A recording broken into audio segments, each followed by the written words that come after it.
with a 64 present.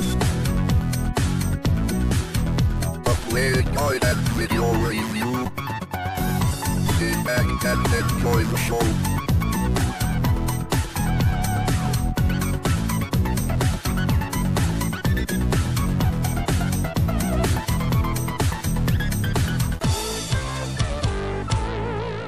Hey there, welcome to another Lemon 64 game guide and review. This week we'll be taking a look at Metro Cross, developed and published by US Gold in 1987.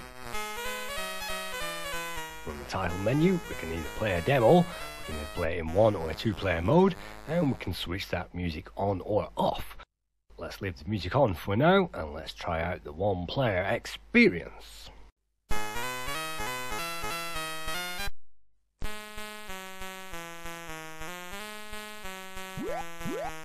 In Metro Cross, we play as a runner, and it's our job to get from one side of the stage to the other and avoid all these obstacles along the way. We can press fire to jump over things, but our runner will automatically run, so all we can do is maneuver that joystick left or right into the left side of the screen, and that will mean we can avoid certain things. We can also press fire on those trampolines, and that will make us jump. You can see those sticky pads will also make us freeze to the spot, so we'll have to jump over those.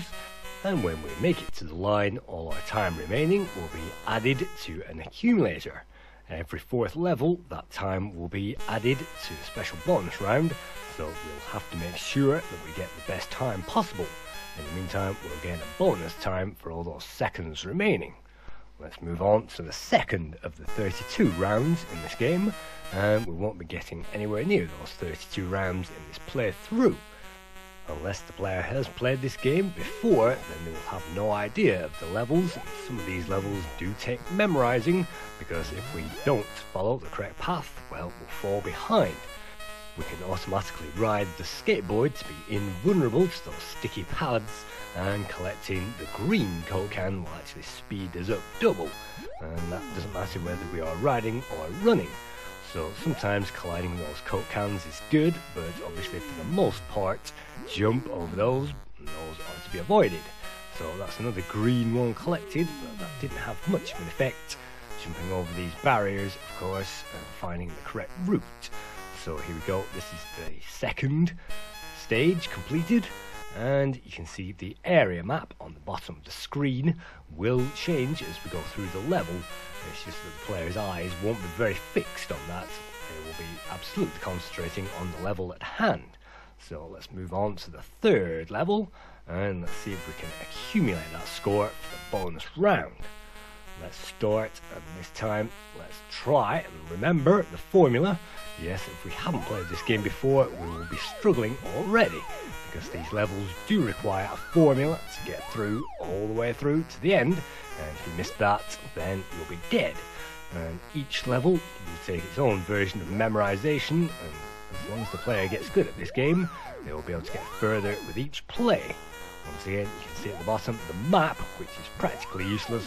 That will give us an indication of how far we have to go to the end of the level, and we'll also find the time ticking down there, 10 seconds remaining, and 10 seconds the entire floor will flash, and gives us an idea that we cannot afford any more mistakes. So that's the 3rd level completed, 4 seconds in the bank. That doesn't give us a great amount of bonus score, but you may notice on the 4th level, all that score will be added together. So let's take a look at that.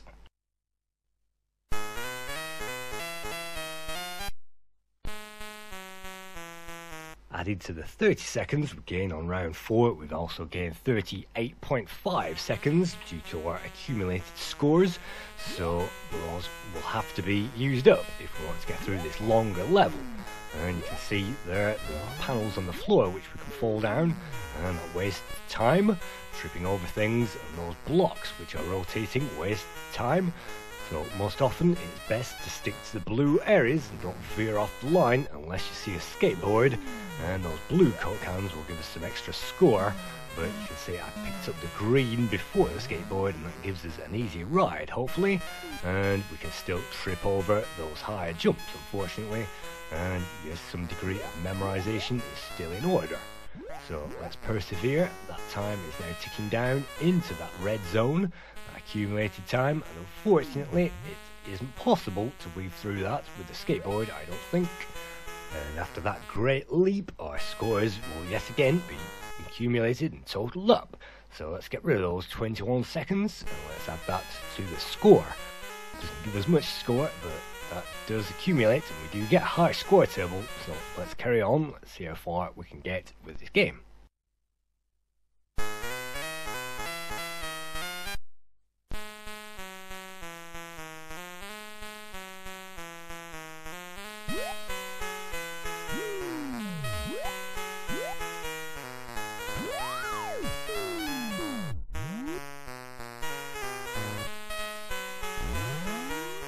Although the graphics in this game are nothing to write home about, I think they still did a valiant job, and I know the graphics have received harsh criticism on the Lemon 64 database entries, but I think the graphics are functional and even better than the Atari ST and subsequent Amiga conversions.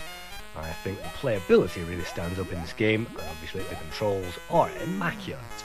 So, if the immaculate controls and the great atmosphere in this game, look at that moving platforms there, introducing things at every stage, is anything to live by, then this game certainly has playability and longevity, simply because the player wants to get further, because they want to see more of the action.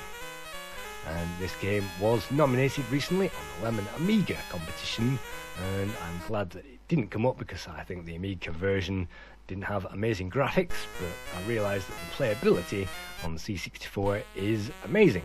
I love this swing type jive music, and I like the countdown, and everything moves really quickly and really fluidly, and the running man aspect never seems to get boring. The repetitive nature of the game does seem to get boring after a while, but look at that, jumping around those things by pixels is absolutely great. The player can pull off some amazing maneuvers, and picking up some things by mistake isn't really appreciated, but they can get far with every play in this game, and I really do appreciate the Commodore 64 version.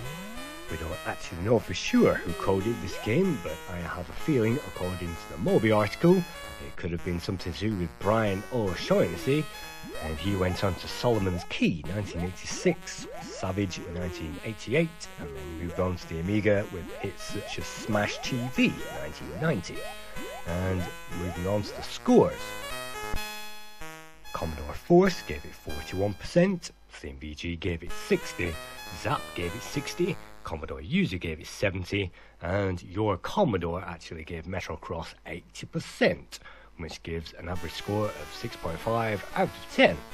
I still have some respect for this game, even though coming back to this, yes, it does feel a little repetitive, but they did do a good job, the controls are great, and the music isn't too bad either. So thank you for joining me on another Lemon C64 Playguide and review, and hope to see you soon for another one. Thank you.